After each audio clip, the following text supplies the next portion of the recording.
আপনার আদরের কিস কিংবা চুমু একটা বাচ্চার লাইফ থ্রেটেনিং কন্ডিশন হতে পারে। আসসালামু আলাইকুম, আমি doctor Faria, cofounder Needs photography. Newborn বেবিদের ইমিউন সিস্টেম ফুললি ডেভেলপ থাকে না, যেটা সময়ের সাথে সাথে ডেভেলপ হয়। আর তাই তাদের বডিতে ইনফেকশন হওয়ার চান্সটা অনেক বেশি থাকে। বাবা মা বাচ্চাদেরকে আদর করবে, কিস করবে, এটাই স্বাভাবিক। কিন্তু তার সাথে তাদের বাচ্চাদের সেফটিটাও খেয়াল রাখতে হবে, যেন বাচ্চা কোনো ইনফেকশনের এক্সপোজারে না আসে। এবং তার সাথে আরও খেয়াল রাখতে হবে কেউ যেন বাচ্চাকে ঠোঁটে, গালে কিংবা মুখের আশেপাশে কিস না করে। এখন আপনি প্রশ্ন করতে পারেন, এটা কেমন কথা? তাই বলে কি কোনো বাচ্চাকে আদর করব না, কিস করব না? করলে কি হবে? আমরা এতদিন করেছি না? সবকিছুই আজকে আমি আপনাদেরকে ডেসক্রাইব করব। রেসপিরেটরি সিনসাইটিয়াল ভাইরাস, যেটা আরএসভি নামে পরিচিত, যেটা একটা ফেটাল কন্ডিশন, সাধারণত ফিজিক্যাল কন্টাক্টে অথবা ইনফেক্টেড রেসপিরেটরি ড্রপলেট লাইক হাঁচি কাশির মাধ্যমে ছড়ায়। এছাড়াও যদি কেউ ঠান্ডাজনিত অসুখে ভোগে, তারপর common cold cup, sinus infection, এমন কোনো কন্ডিশন থাকলে বাচ্চাকে কোলে নেওয়া, জড়িয়ে ধরা অথবা চুমু দেওয়া একদমই ঠিক না, স্পেশালি নিউবর্ন এবং ইনফ্যান্টদের ক্ষেত্রে। Respiratory syncytial virus causes severe breathing problem, যার কারণে ব্রঙ্কিওলাইটিস, নিউমোনিয়া হয়ে থাকে। আর এই দুইটা টার্ম আমরা কিন্তু সবাই অনেক পরিচিত, স্পেশালি যাদের বাচ্চা আছে তারা অবশ্যই জানে। সাধারণত 1 বছরের নিচের বাচ্চাদের ক্ষেত্রে এটা বেশি দেখা যায়। এটা ফুসফুসের পাশাপাশি ব্রেন এবং হার্টকেও এফেক্ট করে থাকে।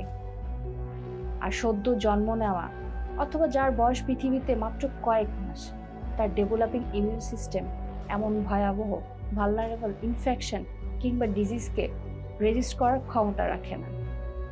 বিশ্বাস করবেন কিনা জানি না, এমন অনেক গবেষণা থেকে পাওয়া গিয়েছে কারোর মুখে যদি ফুড পার্টিকেল কিংবা skin care product like moisturiser, lipstick, makeup থাকা অবস্থায় কোনো বাচ্চাকে কিস করে, সেক্ষেত্রে বাচ্চার অ্যালার্জিক প্রবলেম হতে পারে। কারণ অনেক স্কিন কেয়ার প্রোডাক্টে কিন্তু অনেক হার্মফুল কেমিক্যাল ইউজ করে থাকে। আর কেউ যদি নাটস অথবা বাদাম, ডেইরি প্রোডাক্ট, এমন কোনো ফুড যেটা হচ্ছে অ্যালার্জিক হিসেবে আমরা জেনে থাকি, সেগুলো কনজাম্পশন করার পর বাচ্চার কাছে আসে অথবা বাচ্চা এগুলোর এক্সপোজারে আসে, সেক্ষেত্রে বাচ্চার অ্যালার্জি প্রবলেম হতে পারে। কারণ আমরা কিন্তু জানি না সেই বাচ্চাটা এগুলোতে অ্যালার্জিক কিনা। এখানে বাচ্চাদের হ্যান্ড, ফুট, মাউথ ডিজিজ এটা অনেক কমন। সাধারণত বাচ্চার মুখে, হাতে, পায়ে, লেগ এরিয়াতে আলসারেশন কিংবা র্যাশ দেখা যায়। 10 বছরের নিচের বাচ্চাদের মাঝে কিন্তু এটা অনেক বেশি কমন।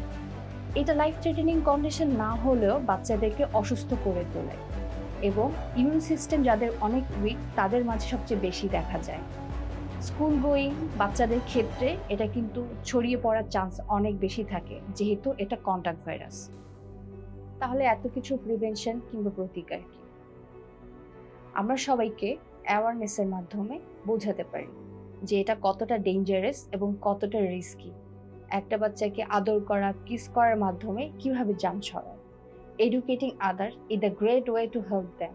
আমরা সবাইকে বোঝাতে পারি এবং আমরা আমাদের সেই জানা নলেজটা আরেকজনের মাঝে ছড়িয়ে দিতে পারি। নিজের বাচ্চার সেফটির জন্য ভয় পাবেন না, লজ্জা পাবেন না কখনো না বলতে, কাউকে রিকোয়েস্ট করতে। কেউ যদি অসুস্থ থাকে সেই বাসায় না আসতে এবং বাচ্চাকে কিস না করতে। নিজের বাচ্চার সেফটি জার্ম স্প্রেড হওয়া থেকে প্রিভেন্ট করুন, যা লাইফ থ্রেটেনিং ইলনেস হতে পারে। আমরা চাই না আমাদের একটা ছোট্ট ভুলের জন্য একটা বাচ্চা এতটা সাফার করুক। তাই আমরা নিজেরও সতর্ক হব, সবাইকে সতর্ক করব। সবাই ভালো থাকুক, সুস্থ থাকুক, এই কামনায়।